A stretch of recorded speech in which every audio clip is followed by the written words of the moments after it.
12-ci suala baxırıq. Bu reaksiyadan alınan qazın formulunu yazın. Onun molekulunda olan hibrid orbitalların sayını və molekulda kimyəvi rabitənin yaranmasına iştirak edən hibrid orbitalların sayını yazın. Bildiyimiz kimi istənilən ammonium duzunun qələvi ilə reaksiyasından amonyak alınır.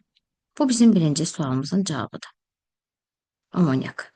İkinci, molekulda hibrid orbitalların sayını bildiyimiz kimi amonyakda hibridləşmə sp3'dür. Və burada sp'dən 3 dənə, 4 dənə hibrid orbital var. İkinci sualımızın cavabı 4. Üçüncü sualımızın cavabına baxaq. Kimyəvi rabitənin yaranmasında iştirak edən hibrid orbitalların sayını. Burada 3 kimyəvi rabitə var və burada qırmızı ilə göstərdiyim elektronlardır.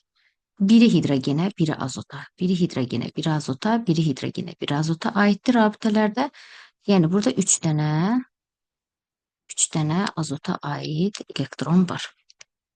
Burada 3.